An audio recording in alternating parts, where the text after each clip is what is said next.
शाम को 4 बजे से लेकर 7 बजे के बीच में शंकर और पार्वती के भ्रमण का समय रहता है। मेरे देवाधिदेव महादेव और माता पार्वती के भ्रमण का समय, भगवान शंकर पार्वती घूमने को निकले। इसलिए हमारा सनातन धर्म कहता है शाम के समय पर माताओं को झाड़ू नहीं लगाना चाहिए, शाम के समय पर माताओं को चूड़ी बिछिया नहीं बदलना चाहिए, शाम के समय पर माताओं को मांग में सिंदूरा नहीं भरना चाहिए, शाम के समय पर माताओं को बाल नहीं बांधना चाहिए, शाम के समय पर माताओं को चौखट पर नहीं बैठना चाहिए। उसका कारण क्या है? क्योंकि पार्वती जी ने भगवान भोलेनाथ जी से कहा था कि तुम मुझे रोज शाम के समय प्रदोष काल में भ्रमण के लिए लेकर जाते हो, मेरे लिए आज्ञा क्या है? शंकर भगवान ने कहा सुनो पार्वती, मंदिर के अंदर नंदी रहता है, जाने वाला यात्री जब मंदिर में मेरा दर्शन करने आता है तो नंदी के कानों में कहकर जाता है कि शिव जी को मेरे यहाँ लेकर आना। मैं नंदी के अनुसार उनके घर जाता हूँ, मेरा काम है उनका कल्याण करना और तेरा काम है उनके घर की नारी को अखंड सौभाग्यवती का वर प्रदान करना, ये तेरा काम। तब पार्वती माता ने कहा अखंड सौभाग्यवती होने का वर मैं तो दे दूंगी, पर उस समय पर माताएं चूड़ी बदल रही होगी, हाथ से चूड़ी निकाल रही होगी तो मैं वर कैसे दे सकती हूँ? मांग भर रही होगी तो मैं वर कैसे दे सकती हूँ? उस समय पर चूड़ी बिछिया बदला जा रहा होगा तो मैं वर कैसे दे सकती हूँ? उस समय पर झाड़ू लग रही होगी तो मैं लक्ष्मी को वहां कैसे भेज सकती हूँ? आप बताओ। तो शंकर भगवान ने कहा प्रदोष का समय एक ऐसा समय होता है, शाम का समय ऐसा होता है जिस समय पर केवल शंकर और पार्वती की आराधना का समय होता है। हम तो कई लोगों से कहते हैं अगर आपके यहाँ संपदा नहीं आ रही है, बहुत मेहनत कर रहे हो, फल नहीं मिल रहा, कहीं नौकरी, कहीं सर्विस या कहीं व्यापार या व्यवसाय में कहीं तकलीफ आ रही है, हम सबसे कहते हैं शाम का समय पकड़ लो, शंकर जी के मंदिर में दिया लगाना प्रारंभ कर दो। शिव मंदिर में अगर दिया नहीं लगा रहे हो तो बेलपत्री के पेड़ के नीचे दिया लगा। बेलपत्री और शंकर जी के मंदिर में दिया नहीं लगा रहे तो शंकर जी के मंदिर के बाहर चौखट पर दिया लगा। इतना भी नहीं कर सकते तो अपने घर के बाहर अपने द्वार पर दिया लगा दो, पर शंकर जी के नाम का श्री शिवाय नमस्तुभ्यम बोलकर शंकर भगवान को याद कर कर अपनी कामना कर कर बाबा का स्मरण कर कर पंचाक्षर मंत्र नमः शिवाय, षडाक्षर मंत्र ओम नमः शिवाय, द्वादशाक्षर मंत्र ओम नमो भगवते वासुदेवाय, जो मंत्र तुमको याद है उसका स्मरण कर कर लक्ष्मी हो चाहे नारायण हो चाहे राम हो चाहे कृष्ण हो स्मरण कर कर शाम के समय बाहर दिया लगा दो, दरवाजे के पास लगा दो। वो सुनेगा जरूर, आएगा तो उसका वेलकम जरूर होगा और वो कुछ देकर जरूर जाएगा। नियम तो बनाओ, उसकी चौखट पर जाकर कहना प्रारंभ।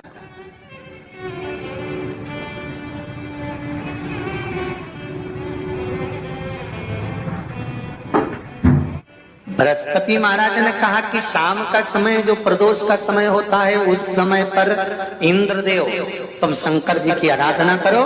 शिव आराधना से शंकर जी जो मार्ग प्रशस्त करेंगे, शिव आराधना से जो शंकर जी कहेंगे वो तुम करना, ठीक है? आराधना करी बाबा भोलेनाथ जी।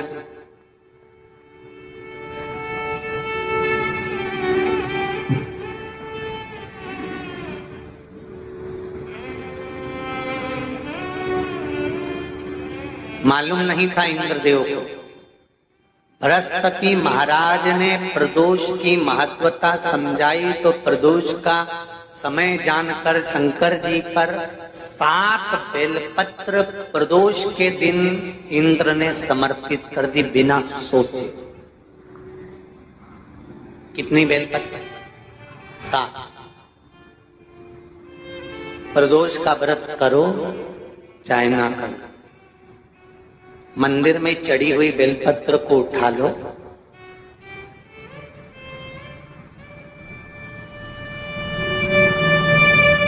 बेलपत्र का ब्रह्म कमल बना लो,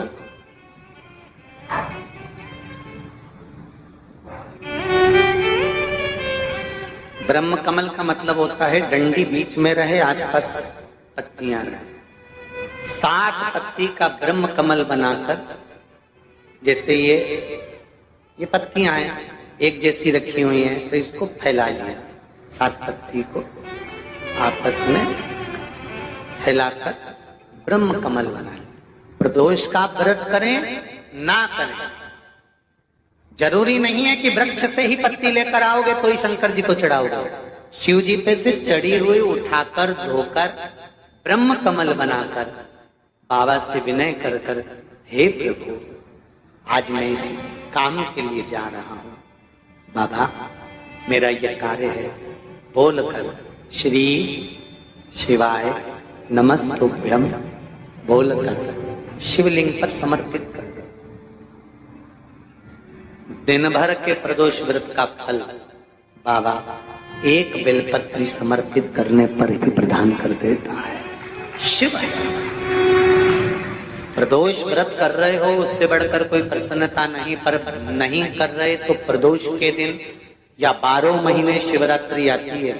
कर्पूर गौरम करुणावतारम, आप स्वयं कपूर की भांति हैं महाराज। कपूर जानते हो? अरे बोलो तो चमके। आरती में कब जलाया जाता है? जब आरती पूरी हो जाती है। कपूर क्यों जलाया जाता है? बोलते जाओ, कपूर जलाना क्यों जरूरी है? आरती में, यज्ञ में, अनुष्ठान में कपूर की क्या महत्व? कौन है ये कपूर? कपूर शंकर भगवान को कहा कर्पूर गौरम करुणावतार। आप कपूर की तरह श्वेत है, पर कपूर की तरह आप हैं, क्योंकि कपूर है क्या?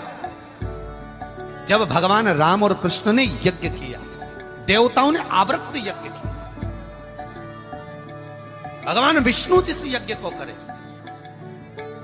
भगवान राम ने जो अश्वमेध यज्ञ किया, देवताओं ने जो यज्ञ किया, आनंदमय भगवान विष्णु जिस यज्ञ को करे, यह अश्वमेध यज्ञ केवल राम ने नहीं, इससे पहले नारायण कर चुके भगवान विष्णु लक्ष्मी के साथ।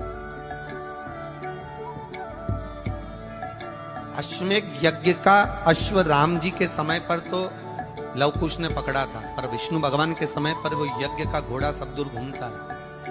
वो अश्व जो आया वापिस, तो भगवान विष्णु से उस अश्व ने निवेदन करा कि अब मुझे करना क्या, मैं सब दूर से आ चुका, क्या मैं पृथ्वी पर ऐसे ही भ्रमण करता रहूंगा, जगत में ऐसे ही घूमता रहूंगा?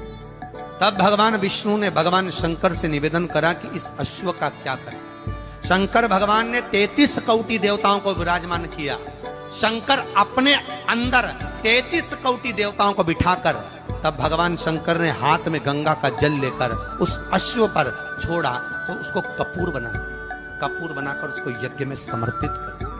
भगवान विष्णु से कहा, सुनो विष्णु, यज्ञ की पूर्ण आहुति पर ये कपूर के रूप में ये अश्वमेध यज्ञ के अश्व को दान दिया गया है।